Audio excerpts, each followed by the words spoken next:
All right, we want to open up.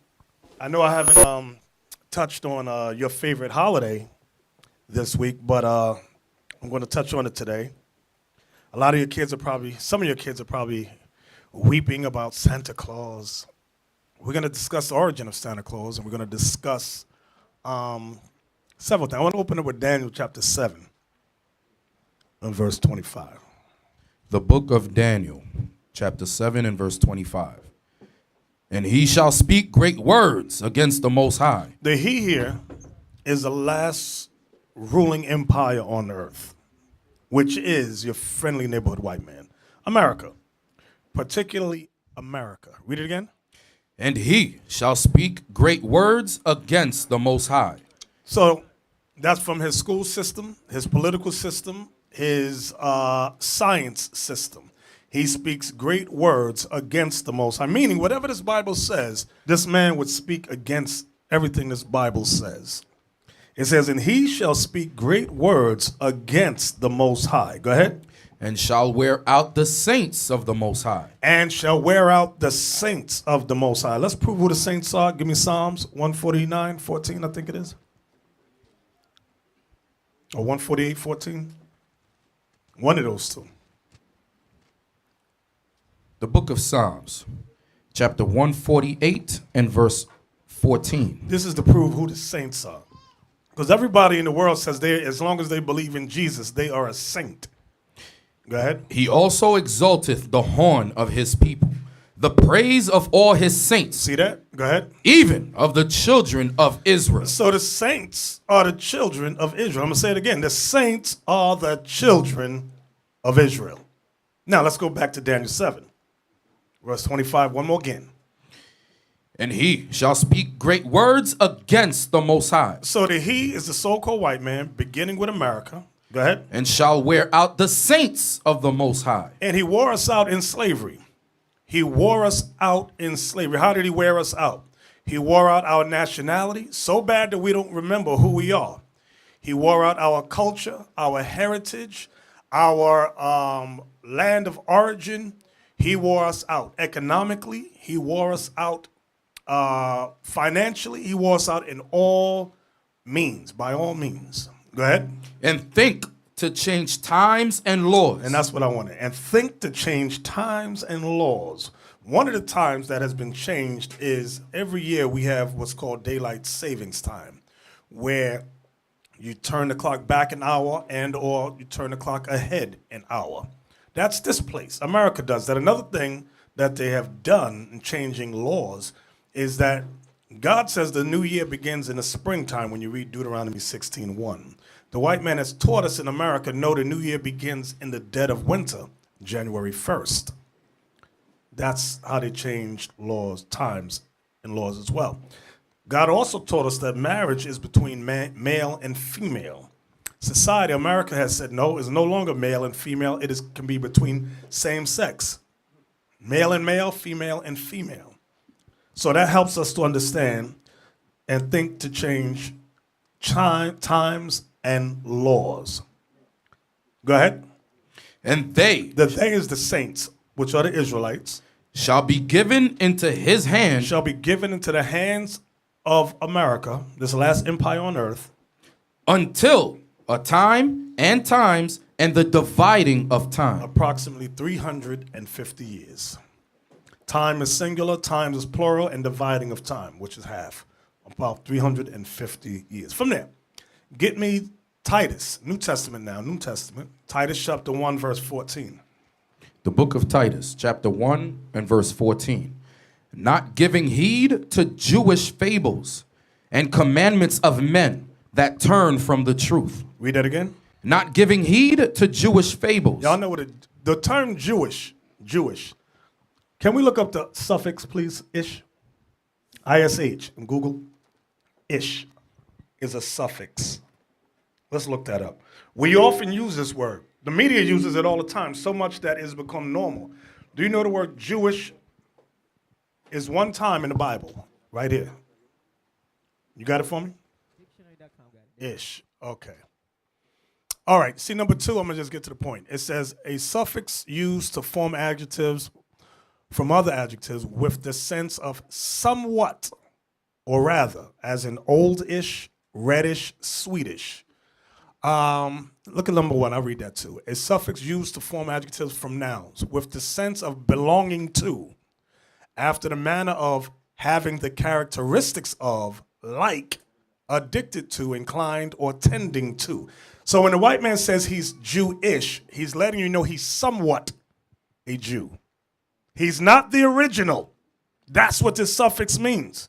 So when he's in his speech, he's telling you he's Jewish. We don't pick it up and realize he's telling us he's not the original. He's telling us he's a convert.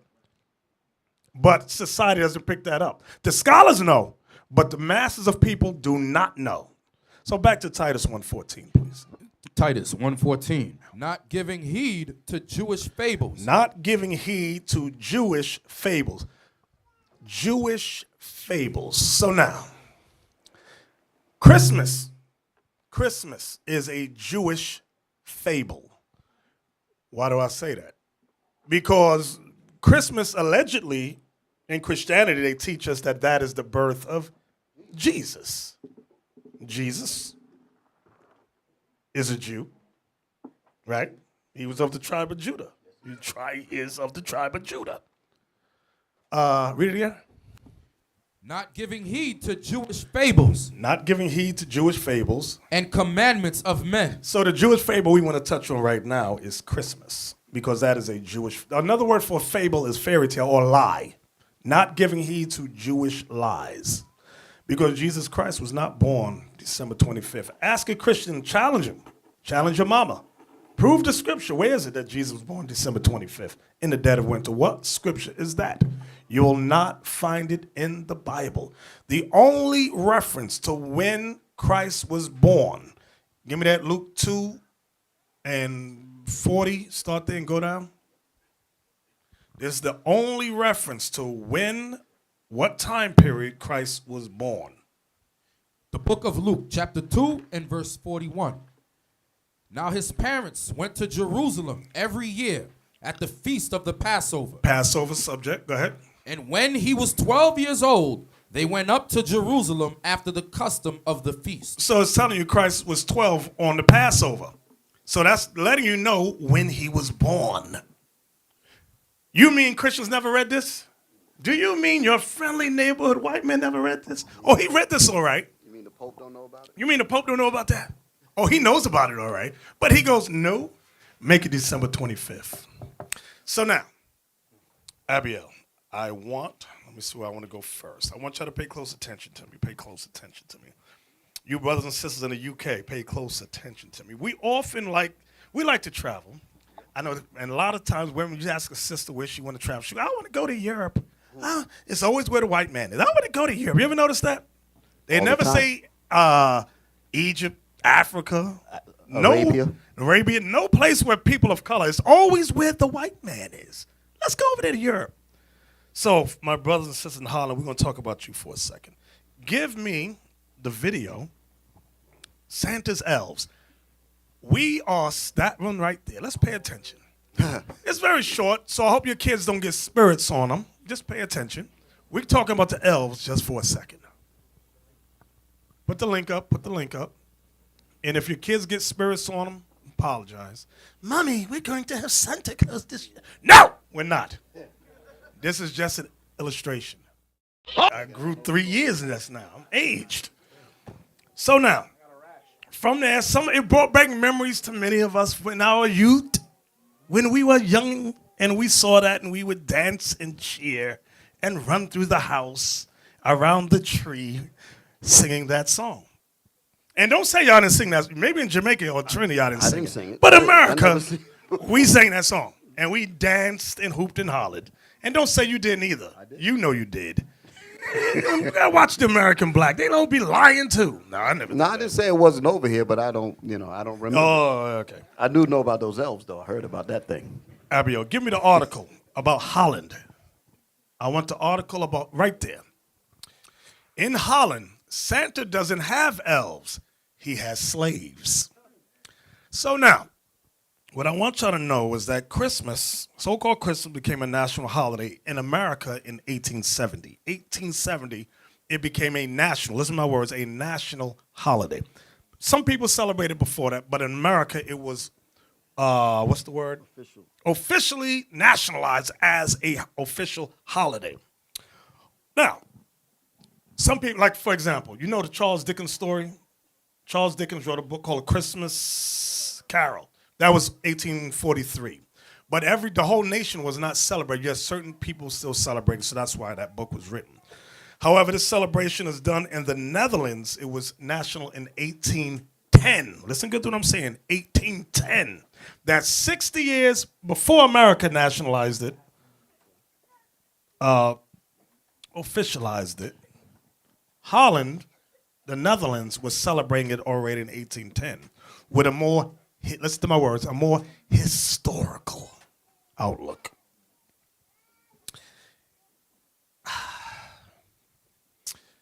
I'm going to read this. In Holland, Santa doesn't have elves, he has slaves. What are they talking about? You have many blacks that moved over. I mean, you have blacks in Holland and Netherlands already. But some blacks from America recently moved over there. And they were shocked. It was a culture shock when Christmas time came. They said, where is the elves? They said, our Santa Claus does not have elves. He has slaves. What the hell is this? So, I'm going to read it briefly. As a newcomer to the Netherlands, I do many things wrong. I forget to bring gifts to dinner parties. I thank people too profusely and often speak too personally with people I've just met. But no slip-up has provoked a more troubled response than when I've brought up my concerns about Santa Claus. Mix the words around in Santa, you get Satan. Here's what concerns me in Holland. Santa or Sinterklaas. Sinterklaas, that's how they say Santa Claus in Holland. Sinterklaas, as he's known to the Dutch, doesn't have reindeer. He has a little helper named Zwarte Piet, literally Black Pete. That's his name. Zwarte Piet is Black Pete, who charms children with peppernotten cookies and a cookie demeanor while horrifying foreign visitors with his resemblance to Little Black Sambo. Each year on December 5th, the morning before the feast of St. Nicholas, children all over the country wake up excited for gifts and candy, while thousands of adults go to their mirrors to apply brown paint and red lips. In their Zwarte Piet costumes, they fill central Amsterdam and small village streets, ushering in the arrival of Sinterklaas, who in the Dutch tradition rides a flying white horse. Trying to tell a Dutch person why this image disturbs you will often result in anger and frustration. Otherwise, mature and liberal-minded adults may recoil from the topic and offer a rote list of reasons why Zwarte Piet should not offend anybody. He is not even a black man, many will tell you. He is just black because he came down the chimney. Then you may reply, why aren't his clothes dirty? So now let's pause there. Give me Wikipedia. Go to Wikipedia. Just Google it. Go to Wikipedia. I want Santa Claus. Just type in Sinterklaas.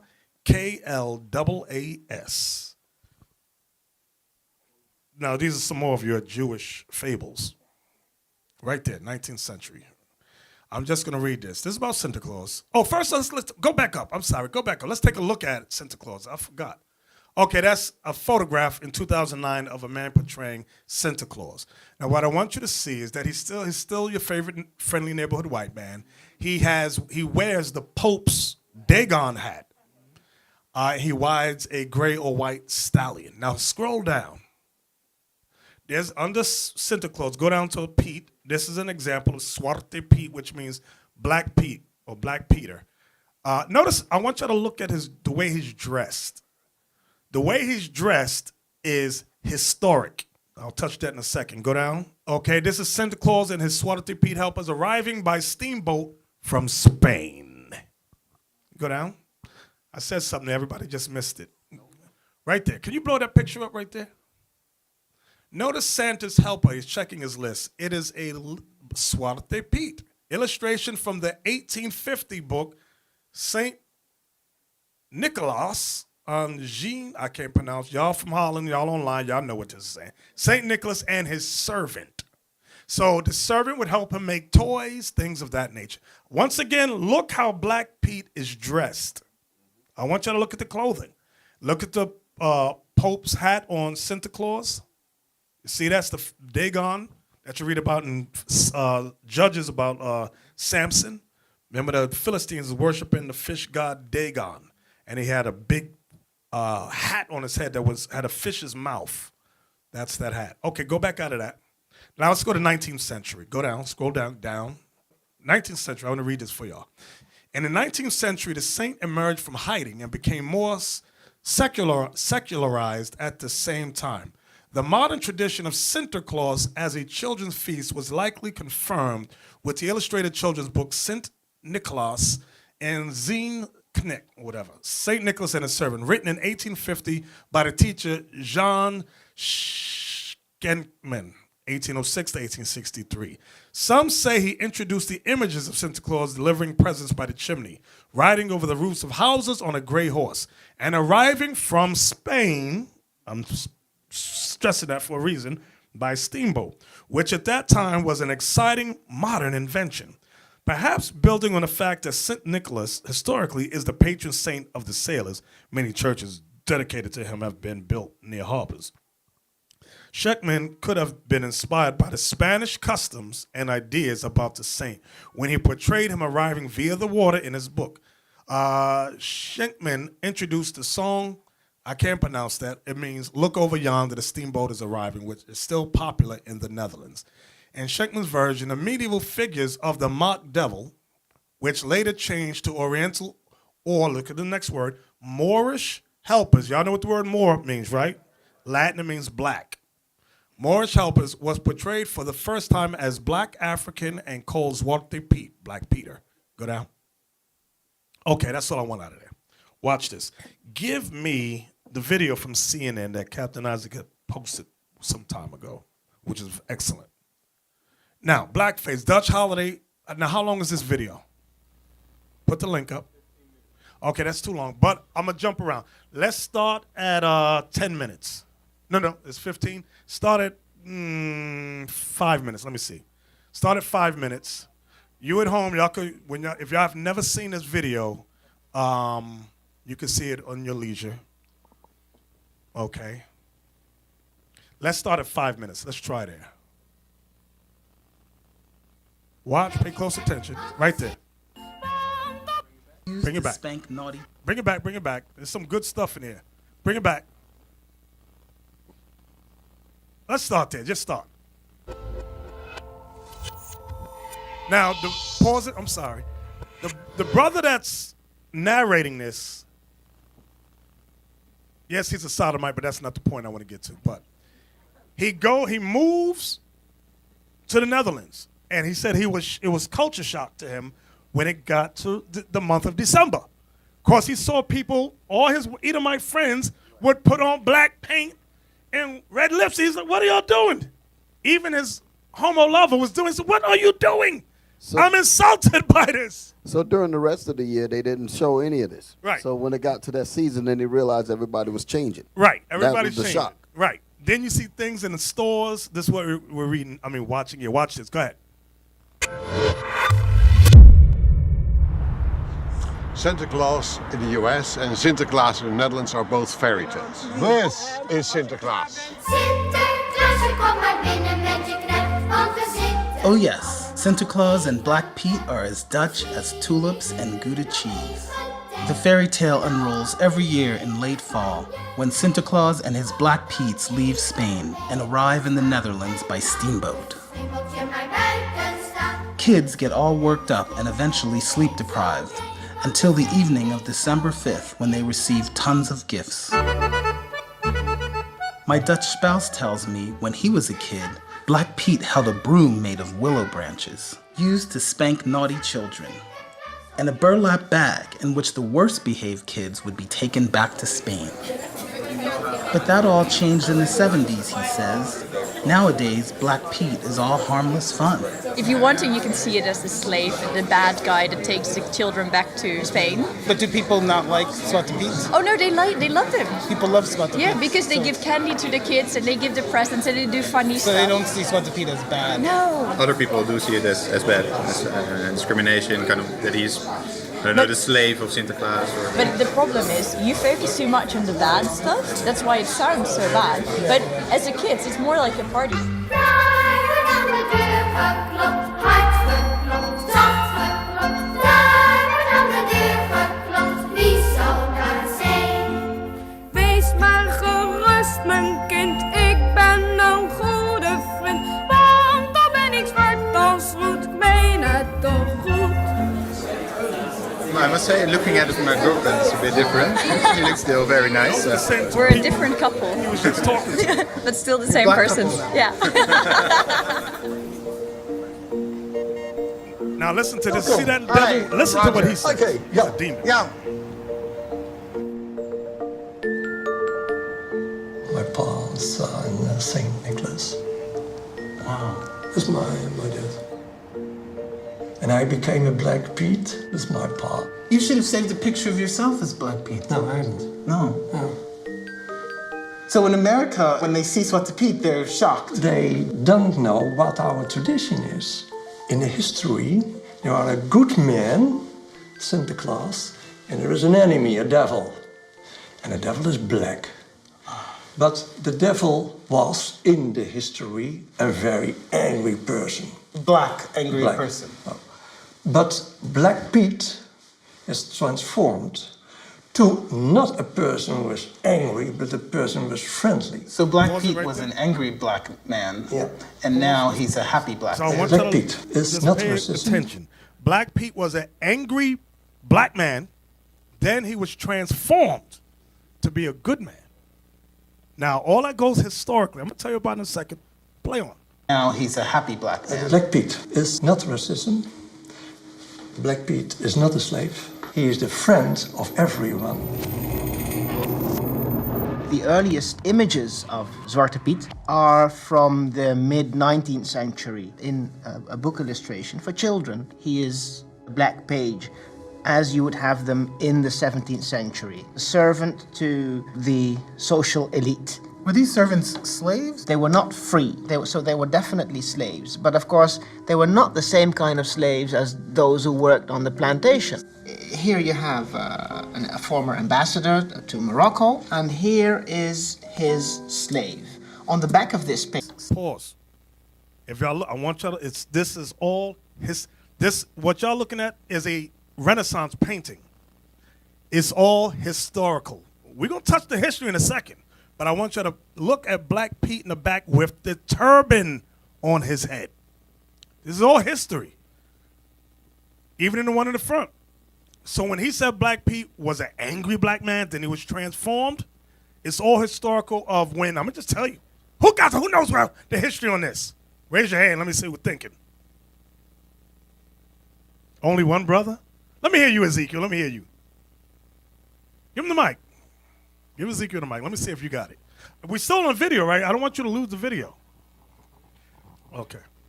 This is the Renaissance era. So, well, they captured our people and they made our people first slaves in Spain. Right. So that goes back to why they said they come from Spain on the boat. Exactly. Thank you. 100%. This is when the Christian whites overthrew us, 1453. They got Constantinople. They got Spain. The Moors that they captured, they forced to become Christians. This is why the ones they captured, they became the slaves of the white Christians. That's why I said Black Pete was angry at first, because he was ruling. Then he transformed to be good. They forced them to become Christians and became the servants or slaves of the Caucasians. Right, that's when they became good. This is the history behind this that they're alluding to but not coming out straight and telling you. Let's play on. Were these servants slaves? They were not free, so they were definitely slaves. But of course, they were not the same kind of slaves as those who worked on the plantation. Here you have a former ambassador to Morocco, and here is his slave. On the back of this painting is his name. He's called Thomas, and he's 15 years old. And he's wearing a metal collar around his neck, like a dog. Yeah. Once people become conscious of this, and you do realize that this figure roots in slavery, knowledge can turn something that's inoffensive at first, can make it offensive. That's what's happening right now in the Netherlands, Yes. I think. But, Yes. but there's a huge group of people who don't want to know. Okay, perhaps that's true. Slavery in the Netherlands here. Yeah, not here, but in the south of America. There were no slaves here in the Netherlands. No. No. Pause. These devils lie at the drop. All them black people in the Netherlands, how'd they get there? They were brought over. A lot of them came from, like they were saying, from Spain. A lot of them. And their families grew up there from the time of slavery. The Dutch had colonies of slaves. Play on. So are the Dutch really in denial about their role in slavery? Well, I think denial is probably a harsh word. I think they have systematically sort of erased a lot of that part of the history.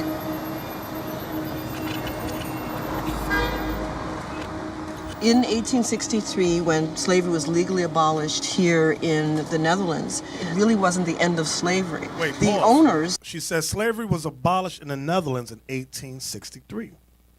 So why was the Edomite just saying there was no slavery there? You see how they just lie? Go ahead, play. I'll try not to. Were compensated along with other colonial empires. So they were compensated, but the slaves weren't. Exactly. They were compensated and demanded that they be compensated for abolishing slavery.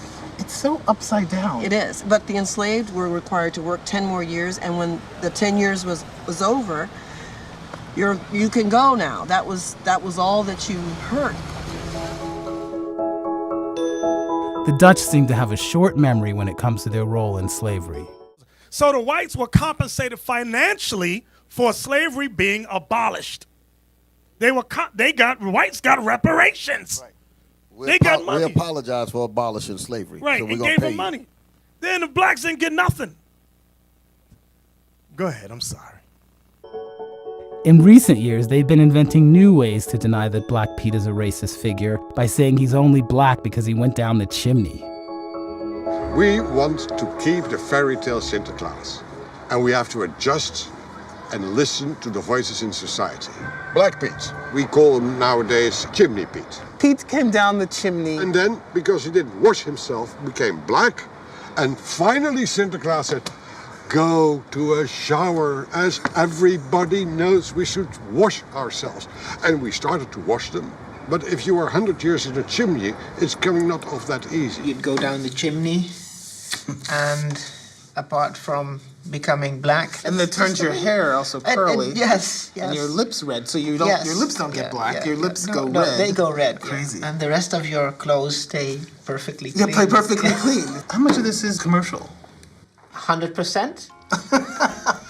Of course. It's about selling as many gifts, as many items for children as you can.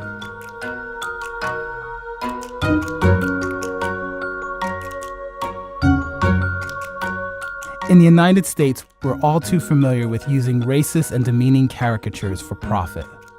Blackface was wildly popular in entertainment and advertising starting in the mid-1800s. This was a clever way to dehumanize an entire race, fresh off the heels of slavery. I ain't drink nothing but water. These images are hard to forget. They have always made me feel less than human. I spent a lifetime fighting those feelings. And now I'm confronting them again. I can't imagine what it's like for Black people in the Netherlands to still be fighting this struggle.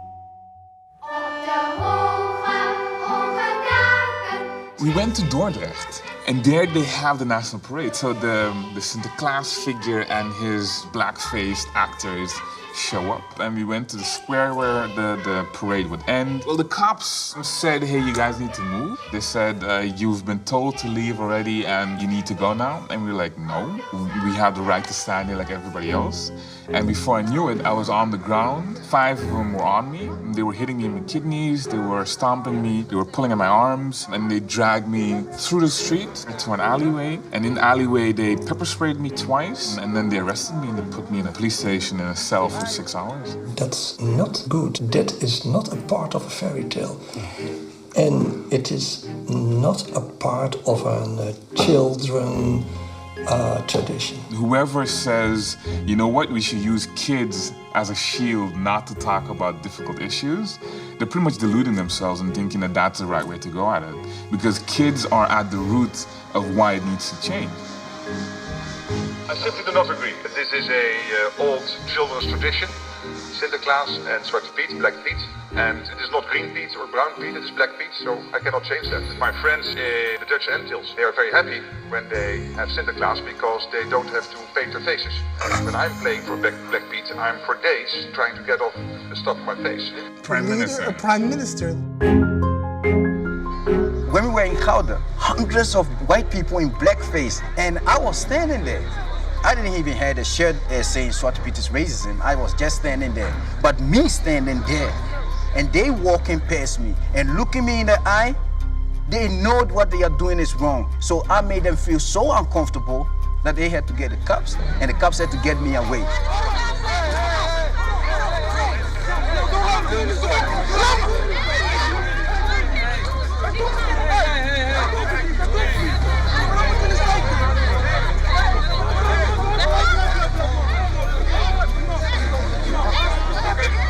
This one says, when the police arrested you, they made one mistake, and that's that they forgot to use their weapon on you. That's this one. Oh my God. There's so much more. Hold on. Get the F out of this country, and soon you will be on the news, being raped and dumped in a container. That's what's going to happen to you. This is just one of the thousands I had. Look, all of this, I didn't even open up. No, it's too much. As Dutch newspapers start spreading the news on the documentary I'm making, I'm receiving my own share of hate. Eat a banana, stupid black monkey. How dare you live here and try to change things? This could make your life not safe. Zwarte Piet is our culture. Go back to the roots. I should have known. A blackface makes a documentary about our children's friend. Drop dead. You know you should shove that whole issue up your sorry ass. Dutch people will hunt you down.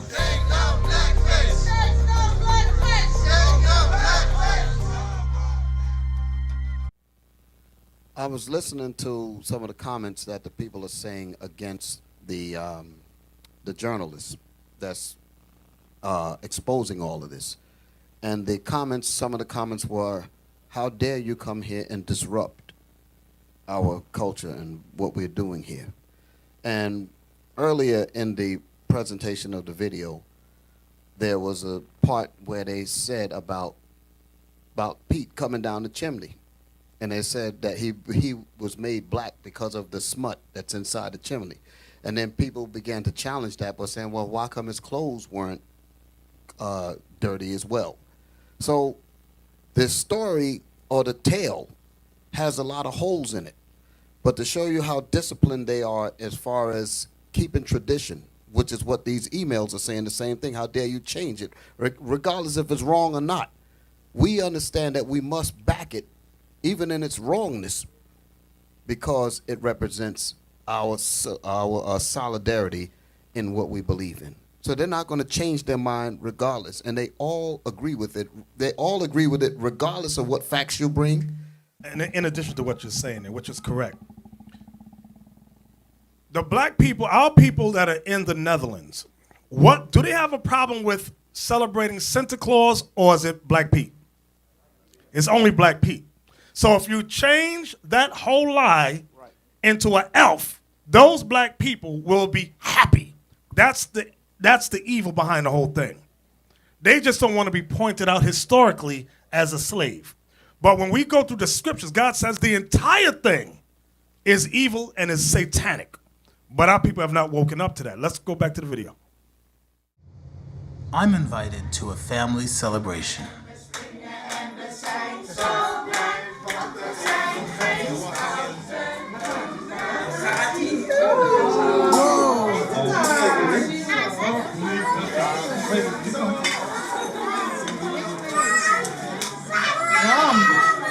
my first pizza cake. It's delicious. We all grew up with Santa Claus, and well, it's just one of the most happy days of the year for children. So it's our way of being a small child again.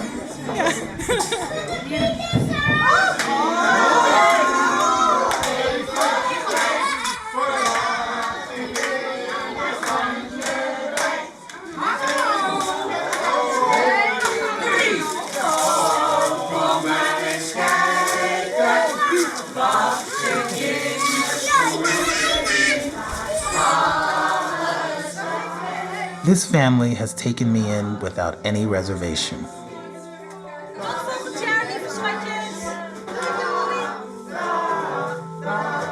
They're lovely people who don't seem to mean any harm. Or is it that they choose to look the other way? The challenge is being able to see the other person, meaning the people of color, as your equal. My experience as a black person is equally as important as your tradition. And if we can see that and we can come to terms with that, then you'll say it's important that we make this tradition so that it's inclusive of all people. This is the idyllic town of Monnickendam, where the Dutch have gathered to say farewell to Santa Claus and his Black Pete's for another year. I'm about the only real black person in the crowd, and I see some people staring at me. I have never felt this uncomfortable since moving here.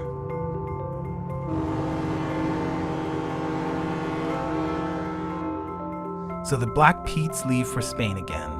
They're gone for another year. Standing here, I realize that the world will not stand for this much longer, and Black Pete will have to change.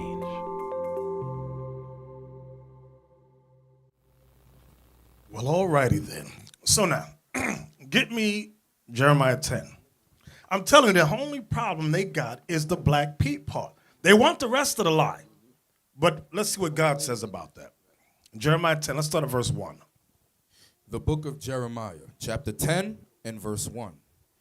Hear ye the word which the Lord speaketh unto you, O house of Israel. So the Lord is speaking to the Israelites. Go ahead. Thus saith the Lord, learn not the way of the heathen. Learn not the way of the heathen. These customs that we keep today, like Christmas, is a way of the heathen. What heathen nation taught us? Christmas, Santa Claus and all that? The so-called white man. He is the heathen nation. During the time when Jeremiah wrote this, Jeremiah was prophesying about Babylon, because we were about to go under Babylon, which are the modern-day Ethiopians. Read. And be not dismayed at the signs of heaven. For the heathen are dismayed at them. For the customs of the people are vain. For the customs of the people are vain, meaning lies. Go ahead. For one cutteth a tree out of the forest, the work of the hands of the workmen with the axe. They deck it with silver and with gold. They decorate that tree with silver and with gold. Go ahead. They fasten it with nails and with hammers, that it move not. So today we use a tree stand so it don't move, so it don't fall down. But there was a myth back then that the tree could walk if you did evil. Go ahead. They are upright as the palm tree. Right. Back during the time of ancient Babylon, they used the palm tree. But now, more modern term, they use the evergreen tree today. Go ahead. But speak not. They must needs be born. The word born, B-O-R-N-E, means carried. The tree must needs be carried. Go ahead. Because they cannot go. Be not afraid of them. Listen good to this. Be not afraid of them. For they cannot do evil. For they cannot do evil. Go ahead. Neither also is it in them to do good. They can't do evil. They can't do good. Now, what does that part of the verse have to do with the whole Santa Claus crap? In America, they teach you, I forgot. He knows when you are sleeping. He knows when you are, you know that one? He knows when you are bad or good, so be good for goodness sake. Oh, now that's in America. In Holland, in Netherlands, they said if you're bad, black people put you in a burlap bag, carry you to Spain, and whoop the hell out of you. That's so all little white kids are terrified of Black Pete, If I'm bad, he'll put me in that bag and carry me back to Spain. That's what they're saying. So the Most High from Jeremiah chapter 10, the whole thing is satanic and evil. But our people in the Netherlands say, no, only take out Black Pete so we can all be equal. No, the whole thing. That's why God ain't rolling with our people out there. Even here in America. Only time our people speak out against Christmas is not because it's a satanic holiday, but they say, oh, well, if we hit them economically, then they'll do what we want. They'll make us equal. Our people are simple as hell here. That's not going to make us equal in the sight of the so-called white man. Okay, watch this. Now, get me Google. Let's get the book Nature Knows No Color Line. You should already have it up there. Show the book cover. If y'all don't have this book, get this book. It's called Nature Knows No Color Line by J.A. Rogers. Okay? Okay, let's go inside the book to page 63. Let me look. Yes, right there. So I want y'all to look, see the pictures right there? Zoom in on the bottom. Moorish, listen to Moorish chess players of Spain. You see that? You see the blacks playing Spain? The Moors introduced chess to the world. Now, I know some of y'all thought it was the white man. It was not the white man. The black man brought in chess. From the 13th century, I can't see that next word, of something. Note the white servant. So there's a white servant there. Now, if you look at the blacks, they're playing chess. All right, go back up now. Now let's look at the prince. Let's go back up. Okay, these are some of the Moors. Okay. Now, remember, the term Moor represented two groups, two factions of blacks. You had, most popular ones, you had Muslim Moors and you had Jew Moors. Now, let's go over to the side. Okay, watch this. The very bottom says, British families, top left, the Moors of Yorkshire, including Sir Thomas More, Chancellor of Henry VIII. We all heard of Henry VIII. His Chancellor was Sir Thomas More. Let's go up to the top. That's him in the middle. Correct me, right? With the hat. That's Sir Thomas More, the third one from the left side. Henry VIII is the one that's over the coat of arms, the first one, the largest one. The next one is Princess Anne, and the one over there in the corner, the last one is Queen Elizabeth. So this is the history we're not being taught in America. Queen Elizabeth I, the real one. So y'all see Henry VIII top left with the two double earrings. That's Henry VIII. His Chancellor, Sir Thomas More, is the one in the middle. So now, when we go to the side here, it says Negro ancestry in the white race. You got Germany 126, Holland 53, Italy 24. He found, so J.A. Rogers, when he went throughout the Netherlands, throughout Europe, he found all these black images that we're not taught about here in the United States. It says, later, with only little research, I found 162 of the latter with one or more Negroes. Who were these blacks? Wade, Grand Mason, and some others say they represent Moors, whom the Crusaders fought in Spain and Palestine. Let me read that again. Who were these blacks? Wade, 43, Grand Mason, 44, and some others say they represent Moors, which means blacks, whom the Crusaders fought in Spain and Palestine. Some, as Gauss says, represent trade and exploration, that is, of whites who adventured in black men's lands. For instance, Sir John Hawkins, father of the English slave trade, had a bound Negro in his coat of arms.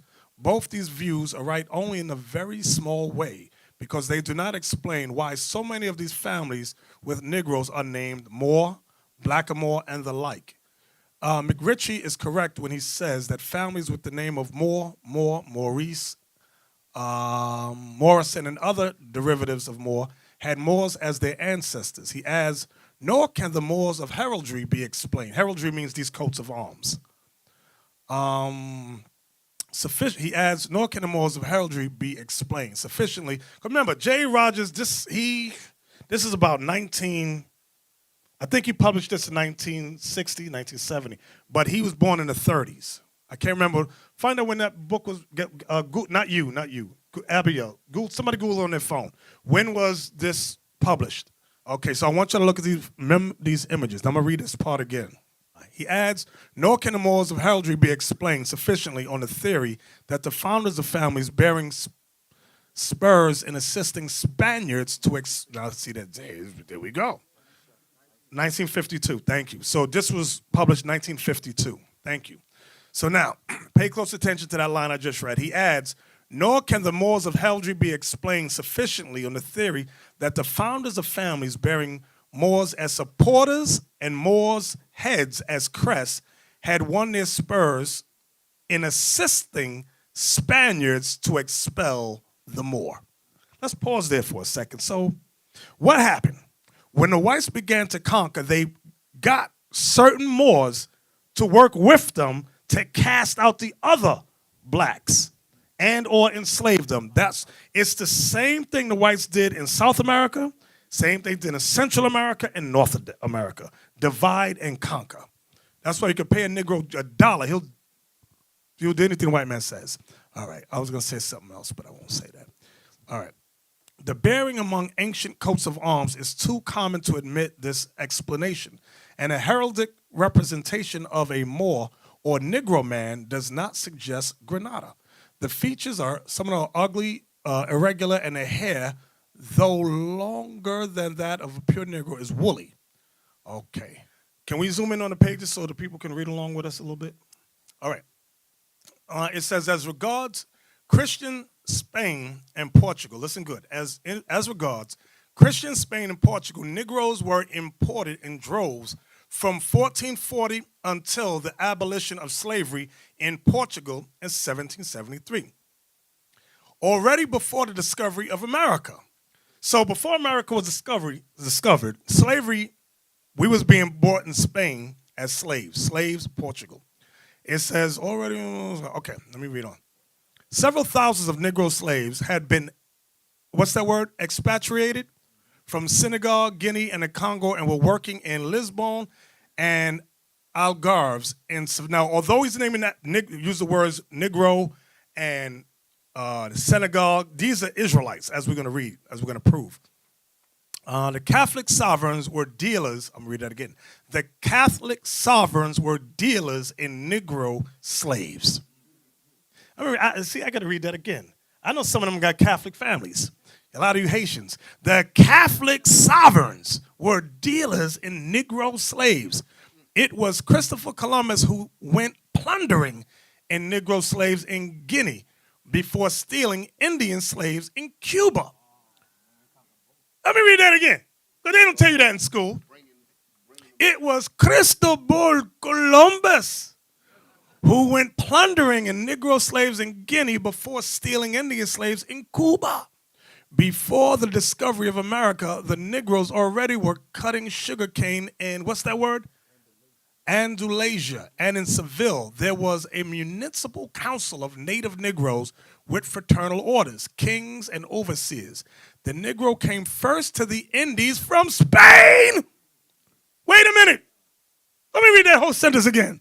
The Negro came first to the Indies, talking about the Caribbean islands, from Spain, not from Africa. Let me read that again, because y'all didn't get that part right there. The Negro came first to the Indies from Spain, not from Africa. See, they don't teach you that in school. They said every black came from Africa. That's a lie. That's what J. Rogers proved. With all those black coats of arms throughout Europe, he was proving we were ruling Europe. They conquered us and brought many of us as slaves on this side of the world. Right. Lerone Bennett Jr. also put that out in his book. Right. He said that a lot of the slaves that came over to the Americas, the first ones that came with Spanish names. Exactly. 100%. Meaning they came from Spain. Right. They don't tell you this in school. All right. The Negro came first and then from Spain, not from Africa. And as, what's that word? Euclides, what's that next word? Acuna said of Brazil. I can't remember. The mulatto was not made in America. He came to us already made from the, what is that, mother? From the mother country. The African Negro slave trade was more abundant than for America. In one city like Evora, Portugal, the Negroes undeniably exceeded the whites. Several thousands of Wolof, Mandingo, Guinea, and Congo slaves entered Lisbon and Seville each year and were sold for the cities and fields of the south of Iberia. And without the bestial prejudices which afterwards were current in American societies of agrarian slave-holding economy, the Negroes and mulattoes were frequently emancipated, and both rose to prominence by virtue of knowledge, art, valor, or, what does that say, love? Love. Negroes were adopted into, so once they conquered us and they kept, like they showed, we saw the first painting, the Renaissance, you had the little black boy with a collar on his neck. If he had any of those characteristics, they rose up in prominence. This is after the Renaissance, from the 1453 on up. This is before the 1620 slave trade of North America. Negroes, I already read that. Okay, so now, I'm gonna let that go. Give me the next one. I had something else. Give me the video, Moors in Europe 4. It's a video on YouTube, this one. Moors in Europe 3, right, this is it. Who was that head-banded man? So this brother had, now all of the sketches that you saw in J.A. Rogers' book, some people say that J.A. Rogers made those images up and he sketched them. Yeah, he sketched them, but he did not have a camera to photograph. That was back in the 50s. So now this guy went and got many of the same images and he photographed them and put them in his video. So just pay it, so when y'all get the book, you can match it along with the video showing you J.A. Rogers did not concoct and make that stuff up that's in his book. Play it.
This isn't all from Spain. Some of these coats of arms are from Britain, Germany, Russia, France, Poland. We're going to read this. We rule the earth. This is what the white man has kept secret for all these 400 years from us. Tell y'all all come from Africa. You a bunch of monkeys, jungle bunnies. Y'all have no history. Read on anyway. We're moving right along. And we go, okay. Right. They try to cover up their history about the destruction of Jerusalem in 70 AD. And out of that history, you had a lot of Israelites that fled down into the interiors of Africa. I'm sorry, I forgot something. We read earlier that we were ruling in Spain and Palestine. Right. We read that tonight. We sure it just did. popped out of my head. We were ruling Palestine. That was our homeland. And in some of the history, in some of the history records, you read about the parts where Israel that wanted to stay in Jerusalem and secure it. When the Romans came in, they took a lot of Israel into Rome and made slaves out of them in the arenas. Okay, and in 193 AD was Septimius Severus and the gladiators that was ruling that was with him. They rose up and overthrew the whole Roman Empire. Those were the gladiators. Like when you watch that movie Gladiator, that movie itself illustrates that section of the history. That's why they named him Septimius. That was a black man. Okay. Watch this. Give me Revelation chapter 11, verse 7. Let me show you what God says about what we just been discovering. The book of Revelation, chapter 11 and verse 7. Okay. Revelation 11, 7 down is about the two witnesses. The two witnesses is not talking about two guys. The two witnesses in Revelation 7 is talking about the two kingdoms, Judah and Israel. So let's start at verse 7. Verse 7. And when they shall have finished their testimony, the beast that ascendeth out of the bottomless pit shall make war against them, and shall overcome them, and kill them. Now I wanted that verse for a reason. And when they shall have finished their testimony, they are the two witnesses, Judah and Israel. The beast that ascended out of the bottomless pit. Hold on, let's get me Revelation 12 and 3 about this beast. The book of Revelation, chapter 12 and verse 3. And there appeared another wonder in heaven, and behold, a great red dragon. The great red dragon represents Esau, according to Genesis 25:25. The first came out red all over like a hairy garment. Go ahead. Having 7 heads and 10 horns, and 7 crowns upon his heads. Now, some Christians get thrown off because it says dragon. Well, it says dragon, brother. It means it's a literal dragon. No, it's not a literal dragon. That's a similitude. Like when you read, give me this, here's the proof. Job 30, I think it's verse 29, where Job's talking about them, his friends, his brothers.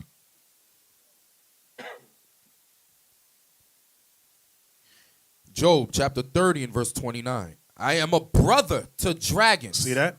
Remember, he said, I'm a brother to dragons. So now he's talking about his buddies, his friends. When you go back to Revelation 12 now, in verse 3, one more time. And there appeared another wonder in heaven, and behold, a great red dragon. This great red dragon is Esau, the nation of Edom. What does Edom mean, brothers? It means red. Go ahead. Having 7 heads. 7 great empires. And 10 horns. The European Union, which is the 10 common markets. And 7 crowns upon his heads. Go back to Revelation 11, now the chapter before it, in verse 7.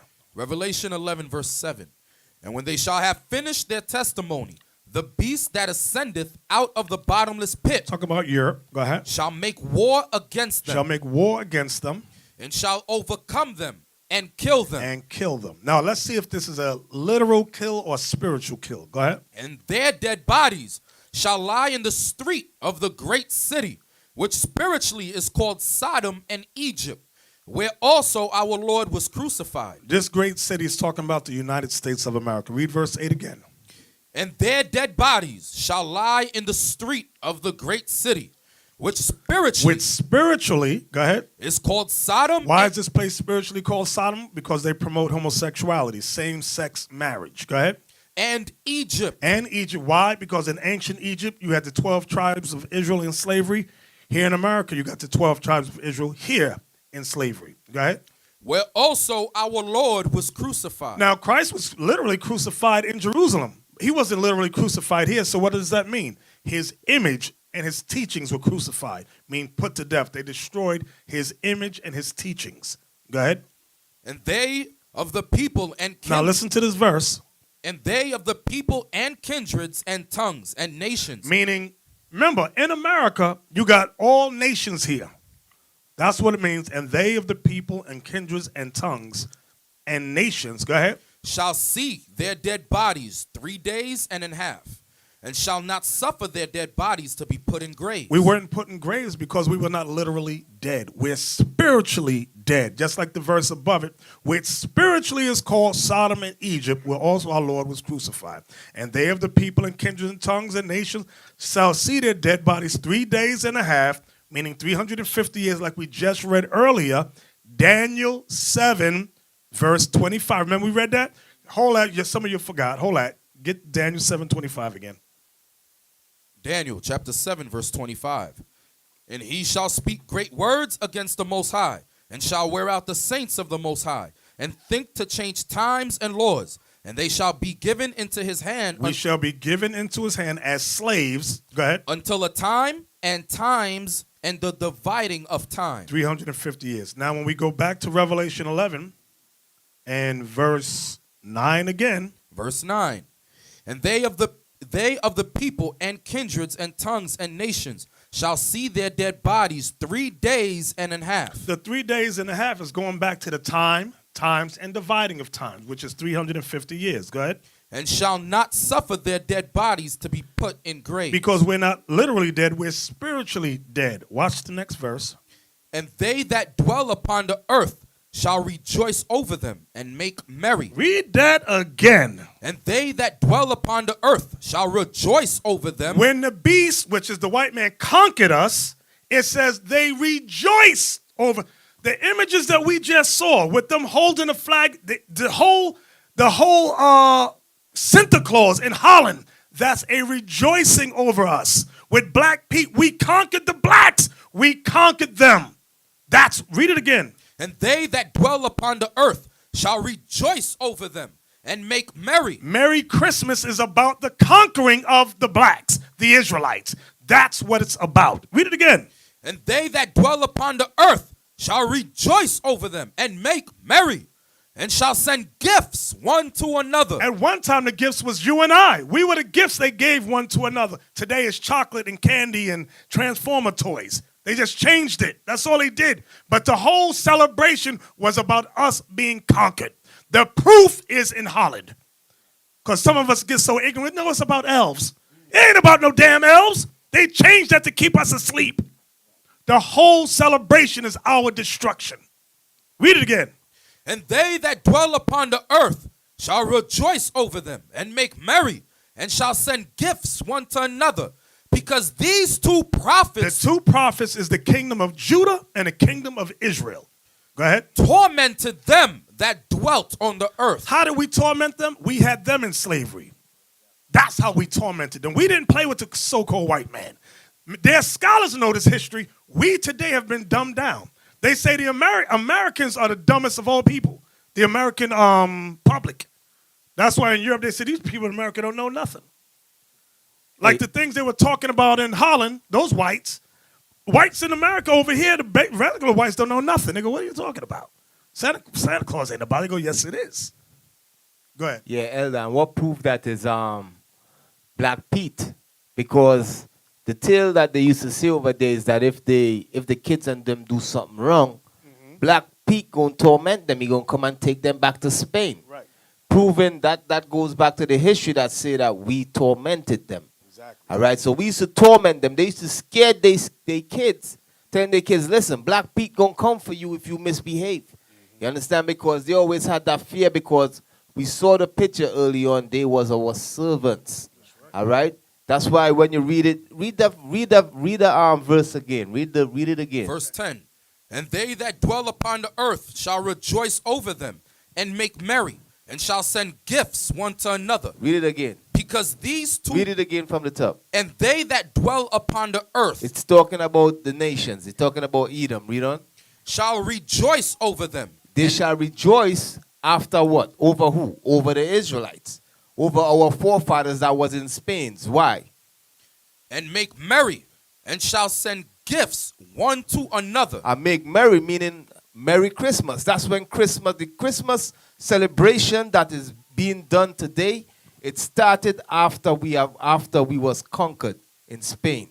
You understand? That's when that Christmas celebration started. We could go all the way back to Daniel 10, but that back then is different. When the white man celebrated it in the 1600s, it was because of the conquering of our people. All right? When you read it, that's what the verse is saying. Read it again. And they that dwell upon the earth shall rejoice over them and make merry, and shall send gifts one to another. So they start sending gifts to one another, and they start making merry Christmas. Why? Read on. Because these two prophets tormented them that dwelt on the earth. Because at one point in time we tormented them. After 193 AD, when we conquered Rome, that usher into the dark ages, and we start ruling over them, and we conquered them, and we tormented them.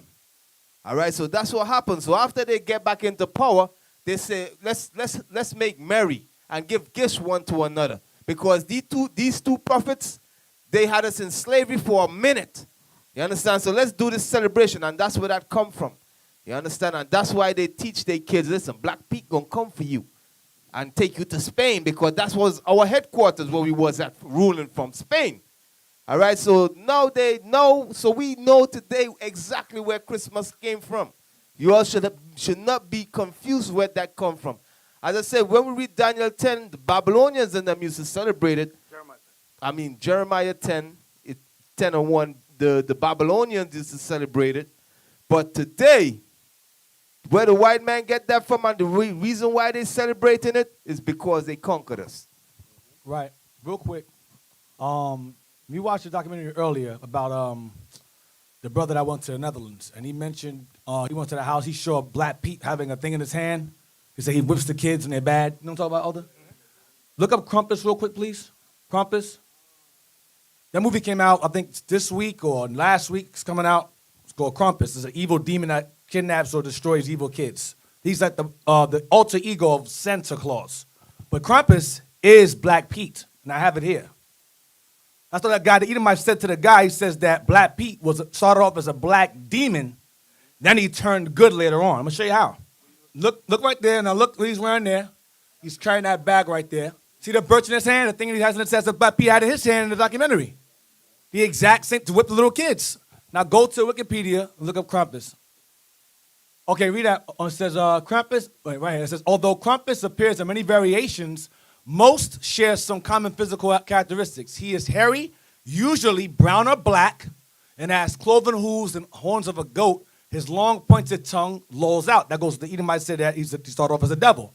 An angry black man. It says Krampus carries chains, thought to symbolize the binding of the devil, which is he's a slave. It says he thrashes the chains for dramatic effect. The chains are sometimes accompanied with bells. That goes back to yokes around our neck with the bells. Yeah, go down. It says the birch branches he beat kids with are replaced with the whip in some representations. Sometimes Krampus appears with a sack or wash tub strapped to his back. This is called a card of evil for evil children, blah, blah, blah, to the point. It says some of the older versions make mention of naughty children being put in the bag and being taken. This part of the legend refers to the times that the Moors raided the European coast as far as Iceland to abduct the local people into slavery. This quality can be found in other companions of St. Nicholas, such as Zwart Piet. So Krampus is Zwart Piet. That's what we tormented them in Revelation 11. We took their kids and put them in slavery and brought them back over there, as far as Iceland, because we were overthrowing the Edomites. And they said, he's a demon. Then when they conquered us, he became a good black man. He became a good black boy when they conquered us. So he started off. So they made us Christians. Right, made us Christians. So he started off as that black demon with the horns. So we overthrew them in Spain. Scary niggas is gonna kill us. These evil demons and gave us that pagan demonic look of old time. And they made St. Nicholas also a demon, a white Santa Claus. That white version comes from paganism also. So they whitewashed St. Nicholas, made him a white demon in the North Pole, and then they blackwashed us, well not blackwashed, but they made us demons and Saint Pete as Krampus. So Krampus is Black Pete basically. Right. So in America, they changed Black Pete to an elf. That's Right. what they did. It's still a magical And evil a demon. creature. Demon. Exactly. So where we at, Captain Isaac? Revelation 11:11. Yes, sir. And after 3 days and a half. So after 350 years, pay close attention. After 3 days and a half, the spirit of life from God entered into them. The spirit of life from God entered into them, meaning we'll start to wake up and remember that we are the Israelites. Go ahead. And they stood upon their feet. We're in the beginning stages now trying to stand upon our feet. Go ahead. And great fear fell upon them which saw them. So as the nations see us standing up as Israelites, servants of the one true God, the Bible says great fear shall fall upon the nations. Because the nations know that once we wake up, Christ is soon to make his second coming. They're not afraid of Black Lives Matter. They're not afraid of that. Donald Trump showed you that when a Negro went up in his meeting. Black Lives Matter went in, what's the old Edomite's name? The old guy with the white hair. What's his name? He's running for president. Bernie Sanders, thank you. Black Lives Matter went and Bernie Sanders, they took over the mic. So they said, we're going to do the same thing to Donald Trump. Donald Trump said, okay, y'all go ahead and try that. Negroes went up in there, they got the beats down. They got beat down and cast out. So our people say, well, listen, let's hit them economically. Let's not celebrate Christmas. They trying to get solidarity by hitting Esau economically, but we must do it through the word of God. We're not supposed to celebrate Christmas, not because we're trying to offend Esau economically, but because the one true God says don't celebrate it, according to Jeremiah 10, 1-5. That's when the power will come. Now, back to verse 11, one more time. And after 3 days and a half, the spirit of life from God entered into them.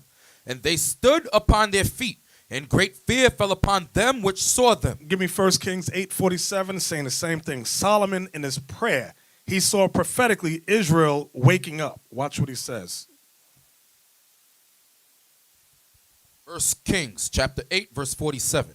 Yet, if they shall bethink themselves. Bethink themselves meaning remember who you are. Go ahead. In the land whither they were carried captives. In the land whither we were carried captives. Go ahead. And repent. And what? And repent. See, that's one word a lot of our people don't want to do. We don't want to repent. We want to be equal to the so-called white man. God's not talking about us being equal. I want all y'all to understand that. Hold that. Give me Deuteronomy 7:6. God, the Most High God, y'all read this Bible? He's not talking about us being equal to the other nations at all. That's your vain imagination. This is what the Most High says. Deuteronomy chapter 7 and verse 6. For thou art an holy people unto the Lord thy God. The Lord thy God hath chosen thee to be a special people unto himself, above all people that are upon the face of the earth. So God is not talking about equality. The Bible, you will not find God saying, I want you to be equal to the nations. That is democracy, democratic lies. Now, the black woman in the CNN documentary, she says, take away black people because we all want equality. That's not what, now that might, to your ears, you go, oh, that sounds good. That's not the plan of the Most High. His plan is to set us on top of all races. That's where the root of the word racism is race. Meaning it is a race of power. Every nation is racing for power. Nobody, listen good, there's no such thing as equality amongst the nation. You think the Chinese want to be equal with us or anybody? The Chinese is in a race for world domination. The Arabs are in a race for world domination. That's what racism is about. The word race itself identifies competition. Now, go back to 1 Kings chapter 8:47. 1 Kings chapter 8 verse 47. Yet, if they shall bethink themselves in the land whither they were carried captives. That's what Revelation 11 was saying.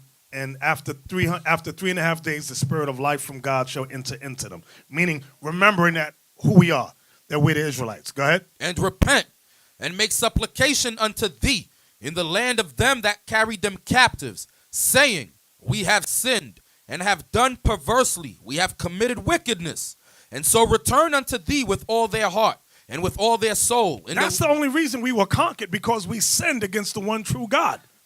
It's not that the white man was more powerful than us. No, not at all. We sinned. The Most High took his spirit from us. Go ahead. In the land of their enemies. In the land of what? Their enemies. Go ahead. Which led them away captive, and pray unto thee toward their land, which thou gavest unto their fathers. That's why when we stand and do the prayer, we always face Jerusalem, because Solomon prophesied that we must do that. Go ahead. The city which thou hast chosen, and the house which I have built for thy name. Then hear thou their prayers and their supplication in heaven, thy dwelling place, and maintain their cause. See that? We want the Most High to maintain our cause, meaning we want God to be with us. He says he's only going to maintain our cause if we repent and bethink ourselves. He said, then I'll be with you. Give me Hosea 3 and 4. This goes back to what Deacon Laba was saying about images. The book of Hosea, chapter 3 and verse 4. For the children of Israel shall abide many days without a king. Without a king. And without a prince. And without a sacrifice. And without an image. And without an ephod. And without teraphim. Afterward shall the children of Israel return and seek the Lord their God and David their king. Read that one more time. For the children of Israel shall abide many days without a king. And without a prince. And without a sacrifice. And without an image. That's the part I wanted. We shall abide many days without an image. And this is what as we're waking up, we're trying, the Most High is revealing to us our ancient images of what us ruling, how we dress, things of that nature, what the Bible is saying. He's restoring that to us. Image is very important. So when you hear certain Israelites say, oh no, you're not supposed to have any images. They don't know the Bible.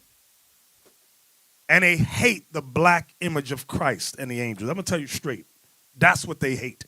And they are against that. They say no images. The Bible says we always had images. And that's why it says here that we would abide many days without an image. Hold on. Give me that in 1 Maccabees 3:48. Watch this. The book of 1 Maccabees, chapter 3, verse 48. And laid open the book of the law, wherein the heathen had sought to paint the likeness of their images. The heathen took our book and painted their images in our books. That's when they started conquering us. So what good would it be if the biblical patriarchs, matriarchs were white? Why would the white man think or need to paint them white if they were already white? Does that make any sense? No. The images in our Bible, in our records, were black images. That's why the heathen painted the likeness of their images in our records. So now go back to Hosea 3 and 4 one more time. Hosea chapter 3 and verse 4. For the children of Israel shall abide many days without a king, and without a prince, and without a sacrifice, and without an image, and without an ephod, and without teraphim. Afterward shall the children of Israel return. Afterward shall the children of Israel return. Return to what? Return to the knowledge of who we are. We are the children of Israel. That's who we are. The term, I always tell you the term Moor. You have groups of blacks today saying, we're Moor, we're Moors, we're Moors. That simply means black. That's not identifying a race. The racial name for us is Israelites, not Moors. Muslim is a religion. Christianity is a religion. Israel is our race. That's our identity. That is our nationality. That's what God is saying here. Read it again. Afterward shall the children of Israel return and seek the Lord their God. That's what we're doing now. That's what we read in 1 Kings 8. That's what we read in Revelation 11:11 in a similitude. Go ahead. And David their king. When it says David their king, because you got some dumb Israel saying we're supposed to look through the earth looking for King David.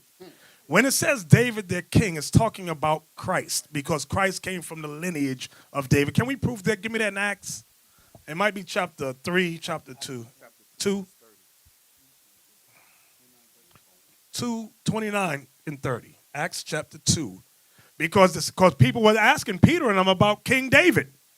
Watch what he says about King David. So some of you in here might secretly be looking for David. You hold your breath. When you find King David, you let me know. The book of Acts, chapter 2, verse 29.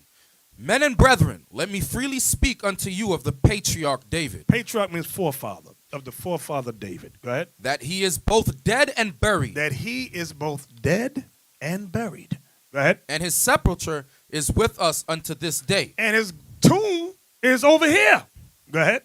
Therefore, being a prophet, and knowing that God had sworn with an oath to him. Because David was a prophet. King David was a prophet. Therefore, being a prophet, and knowing that God has sworn with an oath. Go ahead. That of the fruit of his loins. That of the fruit of King David's loins. According to the flesh. According to the spirit. Did it say spirit? The flesh. According to the flesh. Wait. Go back to the word loins. Do y'all know what the word loins makes reference to in that verse? What? Penis. Penis. Penis. Read verse 30 again. Therefore, being a prophet, and knowing that God had sworn with an oath to him, that of the fruit of his loins. The word fruit. What is the word? What is the fruit that comes from your penis? Sperm, semen. Christians get stupid as hell. Oh no, I'm off my ears. I can't hear that. You're an idiot. That's why they talk about Mary had a little lamb. That's why they talk about immaculate deception. Because they refuse to accept the scripture. Read it again, 30. Therefore, being a prophet, and knowing that God had sworn with an oath to him, that of the fruit of his loins. Of the sperm of his penis. According to the flesh. So it ain't spiritual talk. Peter says, according to the flesh. Go ahead. He would raise up Christ to sit on his throne. Proving there is no immaculate conception. Everybody understand that? If y'all confused, because it says, according to the flesh, Christ would raise up Christ to sit on his throne. So back to Hosea now. Go back to Hosea now. It was 3 and verse 5. Verse 5.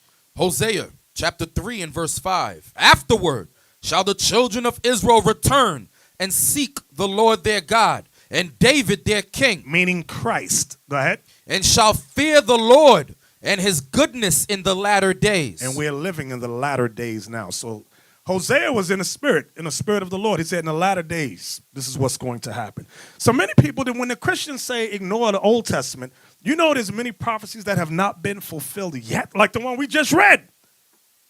The one in Kings has not been fulfilled yet. We're in the midst of it now. We're in the midst of prophecy now, okay? From there, give me Deuteronomy 28. So when the nations rejoiced over us and made merry and gave gifts one to another because these two prophets, meaning Judah and Israel, tormented them, goes back to what we're reading here. Deuteronomy 28. Give me verse 32. Deuteronomy 28, verse 32. Thy sons and thy daughters shall be given unto another people. So in the 1453 began the conquest. Understand, the Renaissance era began around 1453. They conquered Constantinople. They conquered us in Spain. They conquered us in Rome. They said, don't call them by their biblical name. Call these groups Moors. What does that mean? Black. Let's call them the blacks. That's it. They conquered. That's when they began to conquer us. Read again. Thy sons and thy daughters shall be given unto another people, and thine eyes shall look and fare with longing for them all the day long. So they were selling us as slaves. We were given to the race of the white man. They were selling us in Holland, the Netherlands. They conquered us. We read earlier in Palestine. They was conquering us. From 1453 all the way up to the 1600s. That was on the eastern side of the world. And they brought many of us on the western side of the world. Give me that proof in Hosea. It might be 11 something about the west. Y'all know what I'm talking about? We shall tremble from the west. That one. Where's that? So this history, y'all have to know it. We all must know it. Our children must know it. Because when they go to the white man's school system, he dumbs our children down. 11 and 10, thank you. Hosea chapter 11 and verse 10. They shall walk after the Lord. He shall roar like a lion. When he shall roar, then the children shall tremble from the west. That was it? Was that it, Isaac? Yes, sir. Okay. Why does it say the west? Because they were bringing us over here to the west. We already had some of our families here. The northern kingdom was on the western side already when you read 2 Ezra 13 and 40. So go back to Deuteronomy 28. Go back. And give me verse 48. Verse 48. Therefore shalt thou serve thine enemies, which the Lord shall send against thee, in hunger and in thirst and in nakedness and in want of all things. So if we lacked anything, we have to serve our enemies. This is the prophecy. Go ahead. And he meaning your enemies, shall put a yoke of iron upon thy neck. That's why in the paintings that we saw, the Renaissance painting, when he had the little Moor child, he had a yoke of iron on his neck. Okay? Y'all remember that? Okay. And it went from there to now on the 16th, they put the big yokes of iron. Okay? Give me the verse, because I'm not looking at it, where it talks about the bells over our head. It said our heaven shall something. 23? Verse 23. And thy heaven that is over thy head shall be brass. Right, because they put brass bells over us. That's like in a picture with the little slave boy. It said, and we read it in the Wikipedia, it said sometimes Crumpus, the little black Moor, would have bells. Go ahead. And the earth that is under thee shall be iron. That's a similar to, because we had iron yokes on our feet as well. Okay, jump down. Did you finish 48? You finished 48, right? No, sir. No, sir. Verse 48, you didn't finish that? No, sir. Go ahead. Therefore shalt thou serve thine enemies, which the Lord shall send against thee, in hunger and in thirst and in nakedness and in want of all things. And he shall put a yoke of iron upon thy neck until he have destroyed thee. And we've been destroyed spiritually and mentally. That's why they say the Americans are the dumbest group of public people, because they've dumbed down history. Why? Because why do you think the American white man was just so ignorant? Why didn't he? Let me see who's thinking. Why didn't the American white man do what the English white man did and allow artifacts to remain everywhere? Let me see who's thinking. Why? How come here's my question again. The European white man, you have images of the blacks ruling Europe all throughout Spain, Britain, the Netherlands, like we saw tonight. How come the American white man did not allow many images to remain on this side? Shalom, shalom. Because they understood that Judah has to wake up first. They knew the prophecy. There we go. See, he thinking. I know you didn't even think of that thing, but that was it. That's the answer. The American white, listen, the white man studies the scriptures. He knows the wake-up call is on this side, not over here. Britain will come later. He said, but it's this group here. Give me that. Where's that? Give me Zechariah. First, before we get Zechariah, give me Hosea 1, 10, 11. Give me that one first. See, I like when brothers start studying. I like that thing. Makes my job easy. I go, yeah. You got it for me, Captain? Yes, sir. Go ahead. Hosea chapter 1 and verse 10. Yet the number of the children of Israel shall be as the sand of the sea, which cannot be measured nor numbered. So don't worry about, the white man outnumbered. The Bible says the white man does not outnumber us. God says we number the sand of the sea. Let me tell you something. I know y'all don't think like the white man thinks.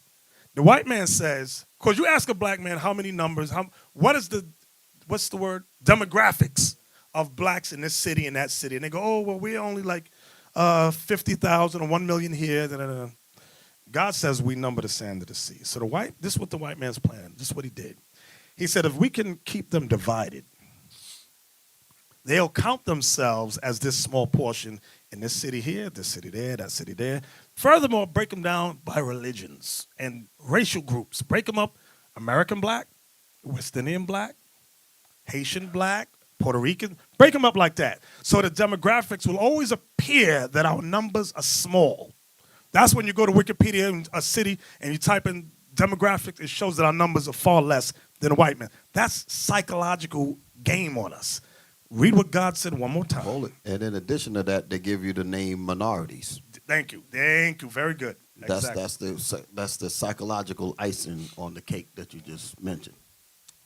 Right. Read. Yet the number of the children of Israel shall be as the sand of the sea, which cannot be measured nor numbered. God says we cannot be measured or numbered. Go ahead. And it shall come to pass that in the place where it was said unto them. This is what I wanted. This is the proof. That in the place where it was said unto them. Ye are not my people. Ye are not my people. There. Wait. Let's examine that. You got to know how they did that. How did they say we're not God's people? By changing our nationality.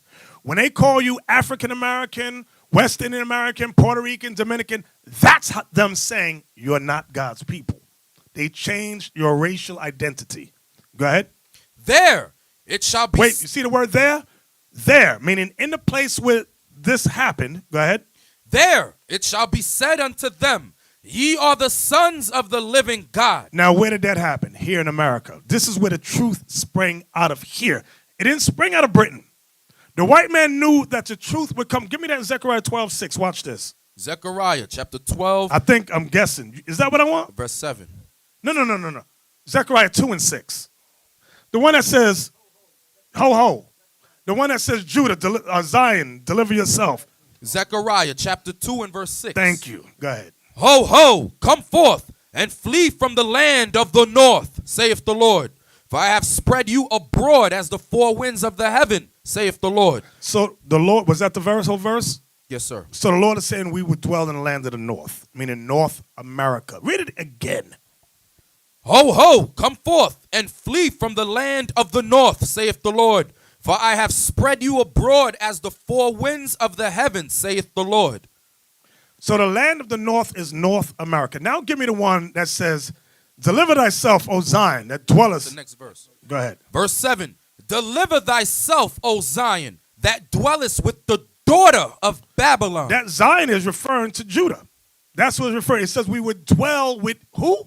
The daughter of Babylon. Wait a minute. Now, who is the daughter of Babylon? Who can prove the daughter of Babylon? Let me hear that young man right there. You. Yes, you. Yep, you with the earring. Dreadlock earring, yeah. Daughter of Babylon will be Psalm 137. Yes, very good. Get that cap for me, Captain Knight. Very good. Psalms 137, last 2 or 3 verses. Psalms 137 and verse 7. We're going here to prove who the daughter of Babylon is.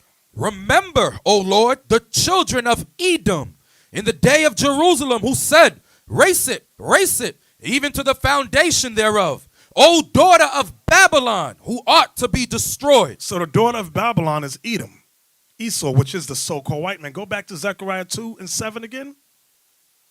Zechariah 2 verse 7. Deliver thyself, O Zion, that dwellest with the daughter of Babylon. Let me ask a question to you. I'm going to see who's thinking. It says, deliver thyself, O who? O Zion. O Zion. How do we deliver ourselves? We read a few precepts tonight. I'm seeing who's thinking. Who can connect the dots? How do we deliver ourselves? Ezekiel got it? In the back, yellow shirt. Yes, you. Let me hear. How do we deliver ourselves? Before you answer, I want to see if you can connect the dot with some scriptures we read tonight. It's saying the same thing, but it used different words. Go ahead. If we bethink ourselves. Very good. 1 Kings 8:47 says, if we shall bethink ourselves in the land where we were carried away captive. That's how we begin to deliver ourselves. Very good. Everybody understand that? We got to remember who we are and repent. That's how some Israelites read that and go, see, we were supposed to flee America and go to Egypt. That ain't what that's talking about. You could go to Egypt and still be a Negro. We got to repent of our sins as the Israelites. Okay, everybody understand that? Now let's give me some more proof. So it said, deliver thyself, O Zion, that dwellest with the daughter of Babylon, which is Edom. Now give me Zechariah 12 and 7. Is that what I want? Yes, sir. The book of Zechariah, chapter 12 and verse 7. The Lord also shall save the tents of Judah first, that the glory of the house of David and the glory of the inhabitants of Jerusalem do not magnify themselves against Judah. So guess what the white man found out when he read that? He wasn't worried about Issachar. He wasn't worried about Naphtali. He wasn't worried about Benjamin. He said, the first group that's going to wake up. Read it again. The Lord also shall save the tents of Judah first. He said, God going to raise Judah up. You don't think the white man know what the tribes are? The scholars know. I ain't talking about these dumb peon your friends. Your friends are dummies. They don't know nothing. No, my white friend Betty says, no, that's wrong. Your white friend Betty's a devil and is dumb as hell. The scholars of society know where Judah is, knows where Benjamin is, Levi, Ephraim. Like the books we brought out. You don't think they know? Go ahead, speak on it. The books that we brought out in that documentary on the 12 tribes. All of those books is what's bringing it out. And who wrote those books? White people. These scholars. These so-called white people. They have them in their prestigious universities and college campuses all over the world, all over the place. Having all the, just like the stuff we was bringing out in J.A. Rogers, all the information, that stuff there, comes out of a book called the Fairbarns of the Royal Crests. That's where J.A. Rogers got those pictures from. So they got all the archaeology. They got all these records. And it's important for them to have these records for them to know what not to teach you. So the white man, yeah. Even though with the rising of the Haitian people, they didn't care about that. They say Judah. When these groups were their ways up, we got problems. And that's why they found it necessary, the American black, to have nothing. They said, don't give this group, they said that, they're trying to get the economy going. In 1920s, drop bombs on them. We can't have this. No images, no land, nothing to call their own. Keep them in a baseline. That's why even the other tribes come here and surpass the American black. Then they say, listen, they go to one of your tribes and go, y'all did in 1 year what these dumb niggas couldn't do in 50 years. And then our brothers go, yeah, mira, yeah. Bago, negro, sucio, puerco, asqueroso. This is what you hear. Levi too, all in the hospitals, you hear them do the same thing. They bring all the Levites in the hospital, get jobs. Benjamin too. Look at you, America. You've been here all the time, do nothing for yourself. Yankee. And it's like you have no idea that this white man has set a trap for Judah, that we will always be on the bottom. Meaning the mass, because somebody right now thinking, well, you got some superstars. The vast majority of Judah got nothing. And it's not because Judah's bums and lazy. That ain't it. There's so much red tape to keep us down, you make your head spin. The white man know what he's doing. He said, that tribe right there, keep them down. Don't let them rise up and do nothing. Because that's the tribe Christ came from. That's the tribe the Spirit is dealing with first. Read it again, Captain. Zechariah 12, verse 7. The Lord also shall save the tents of Judah first, that the glory of the house of David and the glory of the inhabitants of Jerusalem do not magnify themselves against Judah. He says, I'm going to raise Judah first so that the other tribes don't magnify themselves against Judah. Because why would they do that? Because the white man has twerked inside the minds of the other tribes, you're better than them. That's what is happening. So Mosai said, no, raise them first. I'm going to raise Judah first. Okay? That's what we look at in the video today from Vice News. You see Israelites in Peru. But they weren't raised up first. They came about late 60s on up. And I was telling Gedaliah, the head guy came through New York City. Okay? You have Israelite camps everywhere, and that was because Judah went out teaching.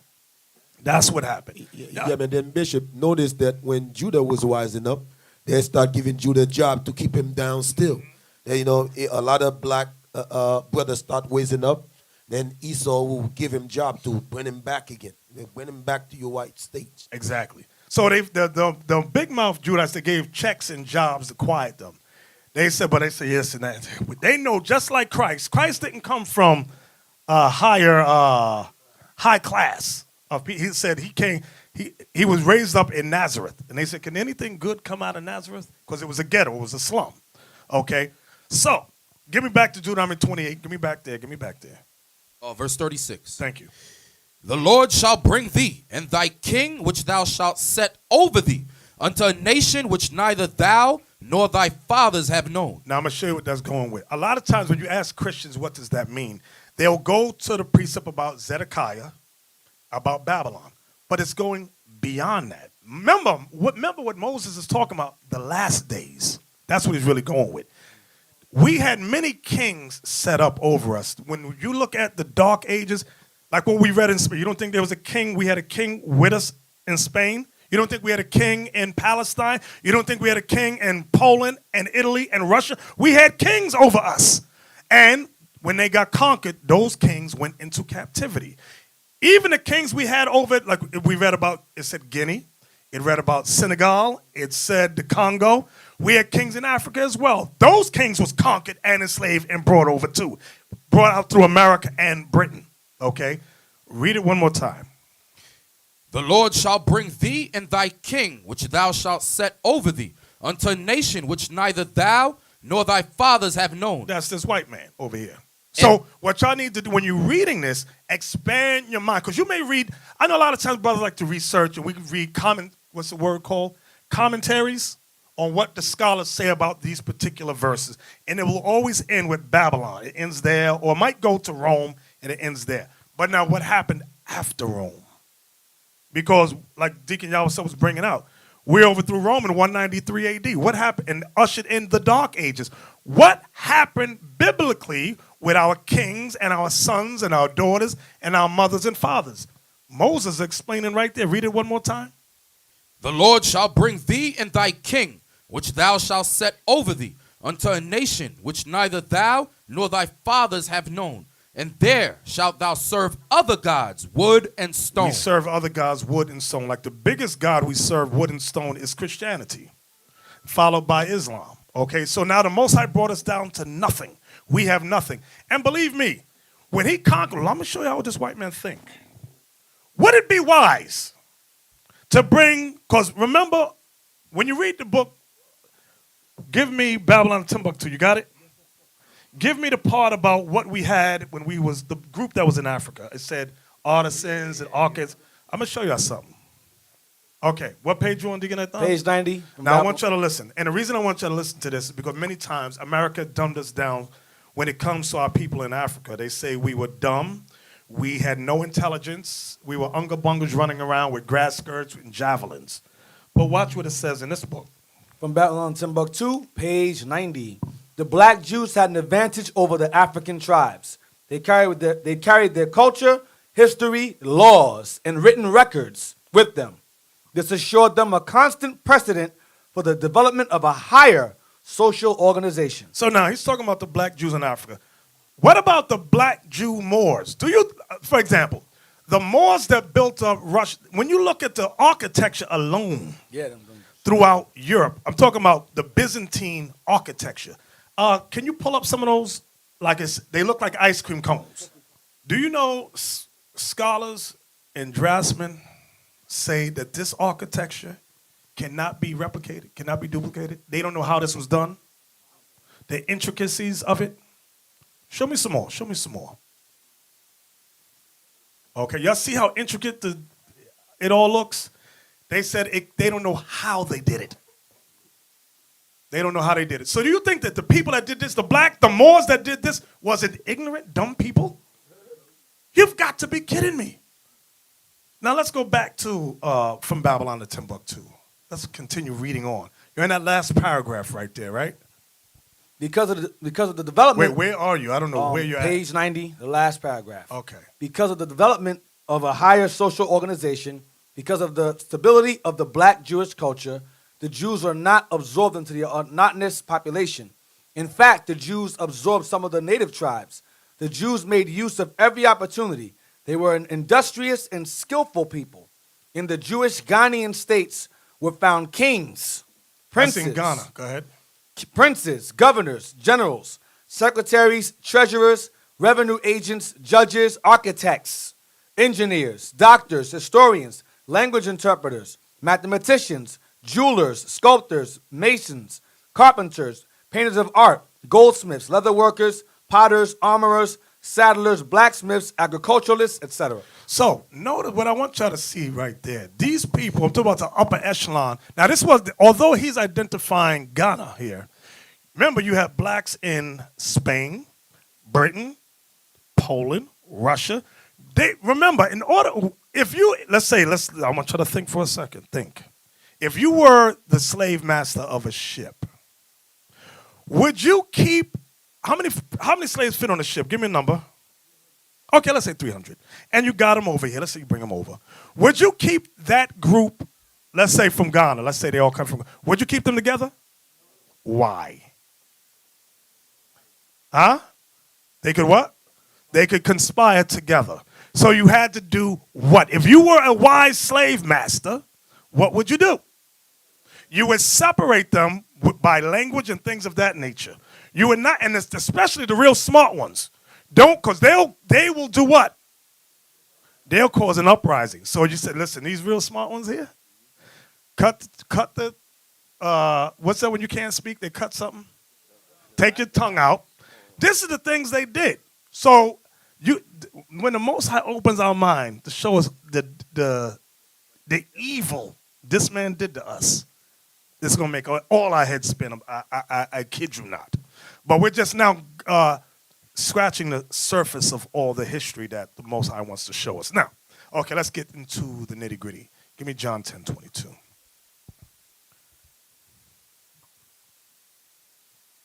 Oh, I'm sorry. Did we finish Deuteronomy 28:68? No, we didn't. Read that for me. I'm sorry. I didn't write none of this down. I'm just going off the hip. Deuteronomy 28, verse 68. And the Lord shall bring thee into Egypt again with... The word Egypt means bondage.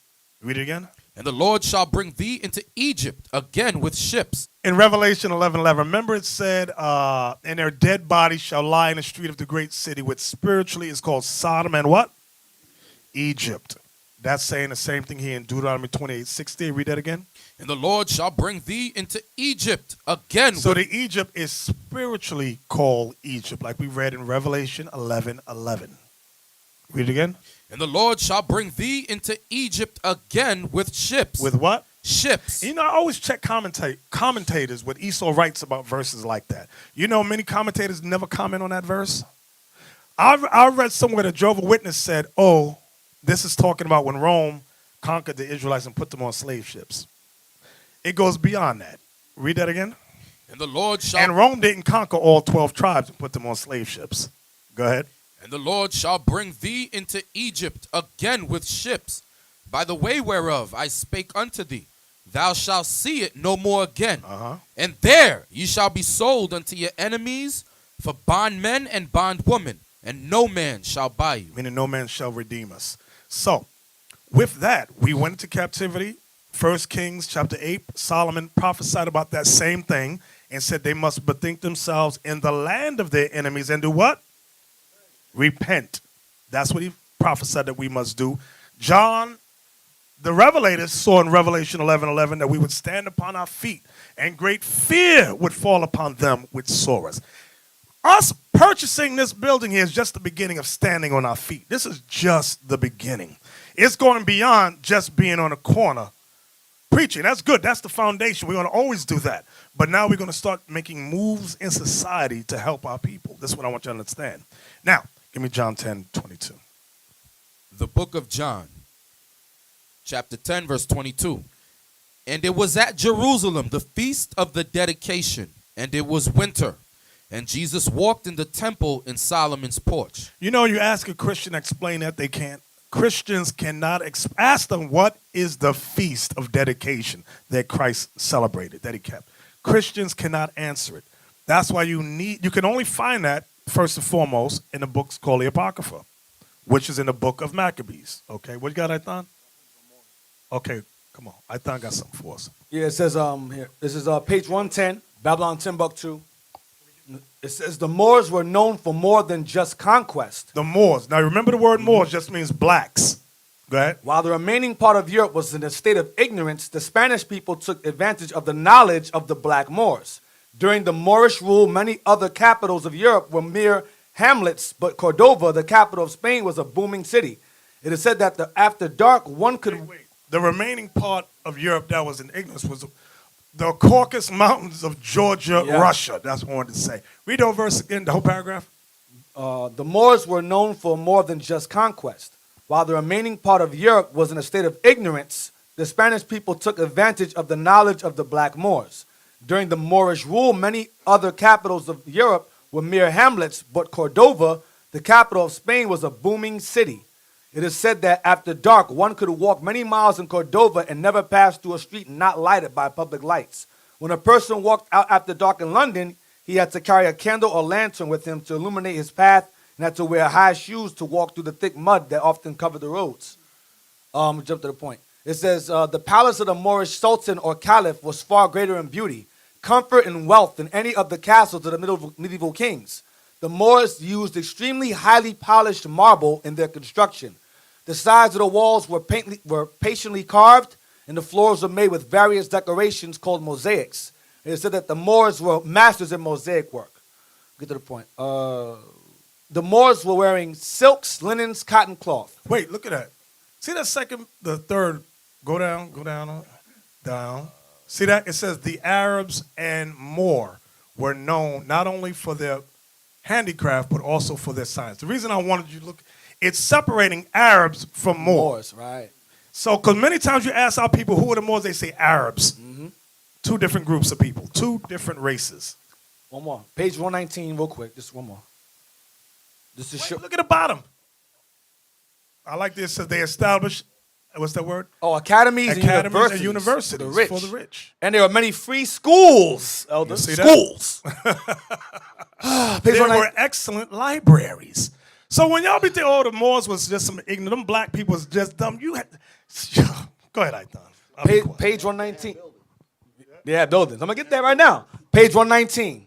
When they was enslaved, when they were being persecuted during the Roman and Arab persecution, show what they did. This is page 119.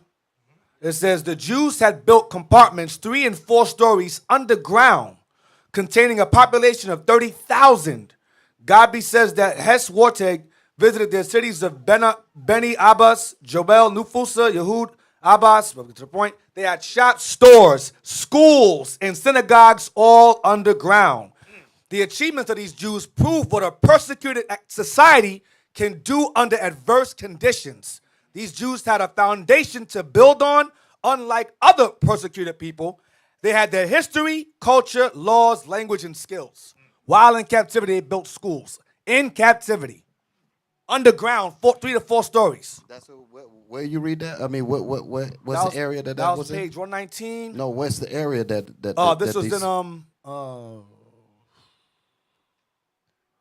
it says, hold on. The reason why I asked that question, if you don't, because I know it's not the area that I'm thinking of, but I'm going to parallel it. The Fusa mountain range, because of Roman persecution. Okay. Is. So speak about, perhaps it's talking about the catacombs. Yeah, it is. That's why I asked him, because the catacombs, and when I was bringing up that history about when Jerusalem was conquered in 70 A.D. and the Romans had came into Jerusalem to destroy it. You can read the history in Luke and in Psalms, I think it's 79, when the atrocities and the temples and everything was overthrown and destroyed. The group of us that stayed there, because Christ told us to leave, he said, when you see the army surrounding Jerusalem, then know that the time of destruction is near. And those that be on the outside don't come in, and those who are in Jerusalem leave. But you know, there's some of us didn't want to leave. Some of us are going to stay and fight and said, no, we ain't going anywhere. So we didn't listen to that warning that Christ gave. So when the Romans came in, the ones of us that they didn't kill, like when you read in 79 Psalms, that left our bodies on the ground leave none to, they didn't bury our dead or anything. Africa. The ones that Africa. Okay, so that's where that's at. So now I'm talking about the catacombs. The ones of us that remained to fight, we were captured and brought into Rome. And while we were in Rome, like what you was reading, there was catacombs of 600 miles of underground burial cities throughout Rome, where the Israelites used to hide, because the Romans were bringing us and dragging us into the arenas to fight the lions and the tigers and the bears and all that. So we had places of refuge. And in these places of refuge, you'll find a lot of these things that you was reading about, which we were doing in Africa as well. But while we were down there, we were drawing pictures of ourselves, pictures of our forefathers, Moses, David, Job, Daniel, and the lions. Then all them things are all over the walls over there. So again, that goes to your point about the greatness that what a persecuted people can do once they have their history with them. Right. And that's the point that I'm bringing out about the catacombs. So Deacon Anton, where was that at? What you were reading? Where was it at? On page 119. No, where? Oh, this is the first paragraph. No. Was it in China? Oh, Africa. I'm sorry, Africa. Okay, so the reason I wanted you to say that, because all that stuff you read, we don't see that today. When you look up Africa and all that, it's like dust and jungle. You don't really, what we're reading here, so what does that prove that the white man did over there?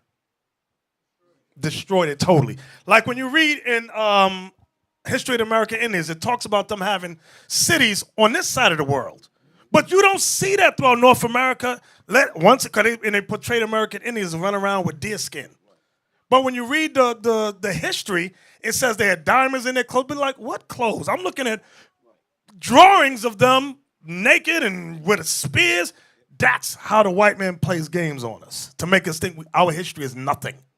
Okay? Y'all understand what I'm saying?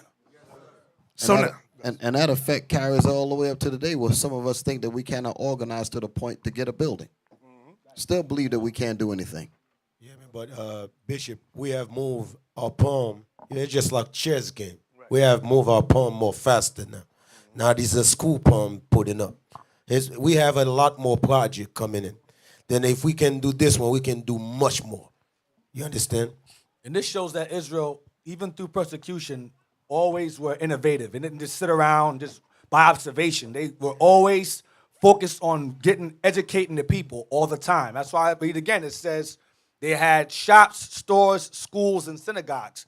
Those are bases of business and education. Israel was always innovative and never ever sitting still, regardless of any conditions they were in. They were always busy and never sitting around doing nothing.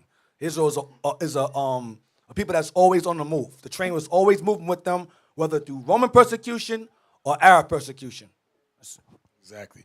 Get 1 Maccabees 4:55. So we had mentioned earlier about the Feast of Dedication. I made the point by saying Christians can never explain that without going into the book of the Apocrypha. 1 Maccabees 4:55 down. So this is the last day of the feast. It closes out tomorrow at sundown. This is the last day, but here's what happened. 1 Maccabees 4. Let's start at verse 54. 1 Maccabees chapter 4, verse 54. Look at what time and what day the heathen had profaned it, even in that was it dedicated with songs and citherns and harps and cymbals. So the same day that the temple was destroyed was the same exact day, many years later, that the temple an altar was rededicated to the Most High. That's why it says, look at what time and what day the heathen had profaned it. Even in that was it dedicated with songs and citherns and harps and cymbals. So the same day it was destroyed was the same day it was rededicated to the Lord. Read. Then all the people fell upon their faces, worshiping and praising the God of heaven, who had given them good success. Good success. And that's what we want in these last days. Good success. Go ahead. And so they kept the dedication of the altar 8 days. So the dedication of the altar is the same holiday we read about in John chapter 10, verse 22. Read verse 56 again. And so they kept the dedication of the altar 8 days, and offered burnt offerings with gladness, and sacrificed the sacrifice of deliverance and praise.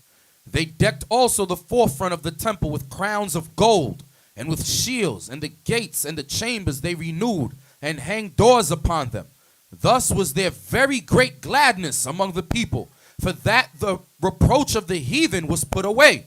Moreover, Judas and his brethren, with the whole congregation of Israel, ordained that the days of the dedication of the altar should be kept in their season from year to year by the space of 8 days, from the 25th day of the month Caslu, with mirth and gladness. At that time also they builded up the Mount Zion with high walls and strong towers round about, lest the Gentiles should come and tread it down, as they had done before. And they set there a garrison to keep it, and fortified Bethsarah to preserve it, that the people might have a defense against Idumea. So we set up a defense against Idumea, which was adjacent to our land. From there, go to Daniel 11:31. Daniel 11:31 talks about the Feast of Dedication, but it's written as a parable. So many times Christians don't understand Daniel, so they leave it alone. But that's what it's talking about. The book of Daniel, chapter 11 and verse 31. And arms shall stand on his part, and they shall pollute the sanctuary of strength, and shall take away the daily sacrifice, and they shall place the abomination that maketh desolate. That's what you read about. We read this last week about the abomination of desolation. This is what Daniel is prophesying would happen. And remember, Daniel was under Babylonian and Persian captivity. Okay? I mean, Babylon and Medes came in first. Read that again. Verse 31. An arm shall stand on his part, And they shall pollute the sanctuary of strength, and shall take away the daily sacrifice. And they shall place the abomination that maketh desolate. That's when they sacrificed swine on the altar. They put images of Jupiter in the temple. The harlots ran and they had sex with women all in the temple. Go ahead. Verse 32. And such as do wickedly against the covenant shall he corrupt by flattery. That's what you read in 1 Maccabees around chapter 1 and 2, where it says certain Israelites made an agreement, a covenant with Rome, to bring in exercises, covenant of exercise gymnasiums, to bring the Israelites under the rule of Rome. Go ahead. But the people that do know their God shall be strong and do exploits. And they that understand among the people shall instruct many. This was Mattathias, his sons, and the Assyrians. Again, when it says, and they, it says, they that, but the people that do know their God shall be strong and do exploits, begins with Mattathias, his sons, and the Assyrians. And they that understand among the people shall instruct many. Go ahead. Yet they shall fall by the sword, and by flame, by captivity, and by spoil many days. So we were getting put to death by Rome. Go ahead. Now when they shall fall, they shall be hoping with a little help. The little help was Judah Maccabees and his brothers. Go ahead. But many shall cleave to them with flatteries. And some Greece. I'm sorry. I said Rome by accident. It's Greece. I apologize. Greece. Thank you. Read that again. I'm sorry. Now when they shall fall, they shall be hoping with a little help. That's Judah Maccabees and his brothers. But many shall cleave to them with flatteries. Right. The Romans were, the Greeks were trying to flatter them. Then you had Rome in 1 Maccabees 8 trying to make an agreement with them. Go ahead. And some of them of understanding shall fall, to try them, and to purge, and to make them white. Meaning, when it says to make them white, it means pure. It don't mean to change the color of their skin. Go ahead. Even to the time of the end, because it is yet for a time appointed. It is yet for a time appointed.